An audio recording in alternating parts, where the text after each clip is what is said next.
Assalamualaikum warahmatullahi wabarakatuh. Selamat datang di podcast Mengenang di Ramadan bersama saya Eka Nurbaiti, Cehaling Muafangka, Bunpro, Batch 2. Pada podcast Mengenang kali ini, kita akan berjumpa dengan wanita yang sangat mulia, Ummul Fadl binti Al-Harith bin Hazan bin Bukair Al-Hilaliyah, seorang wanita yang merdeka dan agung. Ia adalah istri Abbas, paman dari Rasulullah Shallallahu Alaihi Wasallam dan ibu dari 6 laki-laki yang cerdas.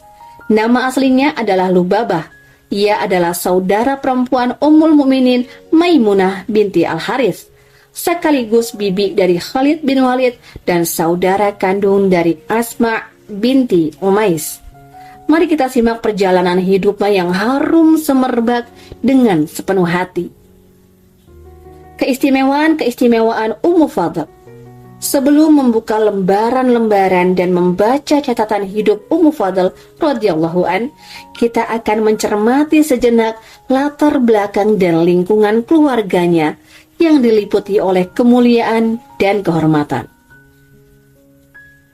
Suami Ummu Fadl adalah Abbas, paman dari Rasulullah Shallallahu Alaihi Wasallam, tokoh terkemuka Bani Hashim yang selalu siap memberi perlindungan dan mengorbankan hartanya bagi setiap orang yang terhimpit kebutuhan dan musibah.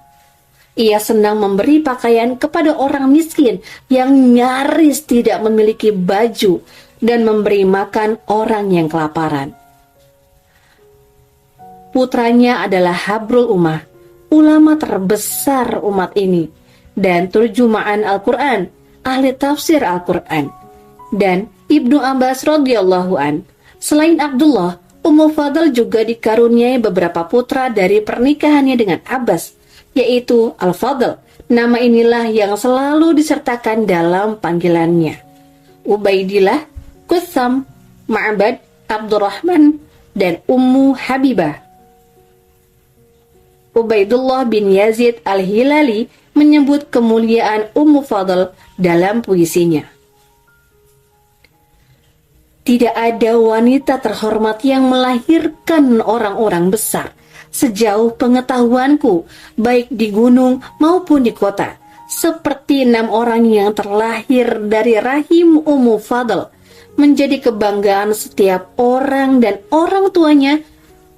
Ayahnya adalah paman Nabi Shallallahu Alaihi Wasallam. Saudara-saudara perempuan Ummu Fadl juga merupakan wanita-wanita mulia, terutama Maimunah binti Al-Harith, ibunda orang-orang mukmin dan istri Rasulullah Shallallahu Alaihi Wasallam yang dinikahi oleh beliau pada 6 Hijriah. Ummu Fadl adalah bibi dari pihak ibu Khalid bin Walid, seorang tokoh penting yang disebut oleh Rasulullah Shallallahu Alaihi Wasallam. Khalid bin Walid adalah salah satu pedang Allah yang terhunus dan menghancurkan orang-orang musyrik. Sungguh, semua itu merupakan keistimewaan yang sulit dicari bandingannya. Adakah kemuliaan yang setara dengannya? Keberanian yang tiada tara. Sungguh luar biasa sosok Ummu Fadl radhiyallahu an ketika menorehkan catatan besar dalam lembaran sejarah. Setelah kaum muslim meraih kemenangan gemilang dalam perang Badar, Ummu Fadl radhiyallahu an melakukan suatu hal yang menunjukkan ketulusan iman, kedalaman akidah, dan keberanian. Mari kita simak penuturan Abu Rafi, pelayan Rasulullah Shallallahu Alaihi Wasallam, tentang peristiwa monumental yang melibatkan Ummu Fadl radhiyallahu an dengan musuh Allah Abu Lahab. Ikrimah, pelayan Ibnu Abbas, menceritakan bahwa Abu Rafi', pelayan Rasulullah Shallallahu Alaihi Wasallam, berkata, "Ketika aku masih menjadi pelayan Abbas bin Abdul Muthalib, cahaya Islam telah merambah seluruh anggota keluarga. Abbas telah memeluk Islam, begitu pula Ummul Fadl dan aku. Masalahnya, Abbas khawatir terhadap Quraisy dan ia tidak ingin bentrok lagi dengan mereka, sehingga ia menyembunyikan keislamannya. Abbas adalah orang yang kaya raya dan sekian banyak hartanya berada di tangan orang-orang Quraisy dalam bentuk pinjaman, piutang, dan lain-lain. Abu Lahab tidak sempat ikut perang Badar, sehingga ia membiayai Al-Ashi bin Hisham bin Mughirah untuk menggantikan posisinya. Begitulah yang dilakukan oleh tokoh-tokoh Quraisy lainnya. Jika mereka berhalangan untuk pergi ke Badar, akan menugaskan seorang untuk menggantikannya. Ketika Abu Lahab mendengar berita kekalahan Quraisy dalam perang Badar, ia sangat terguncang dan murung. Sedangkan kami merasakan ada semangat kekuatan dan kebanggaan yang semakin besar. Saat itu, aku adalah orang yang lemah. Pekerjaanku hanya pembuat wadah air di ruangan sekitar sumur Zam-Zam. Saat itu, aku sedang duduk dan sibuk membuat wadah air, sedangkan Ummu Fadl duduk tidak jauh dariku. Kami sedang bahagia karena mendengar berita kemenangan kaum muslim. Tiba-tiba, Abu Lahab masuk ke dalam ruangan kami dengan langkah yang sangat berat, lalu duduk di atas balai-balai sambil menyandarkan punggungnya di punggungku.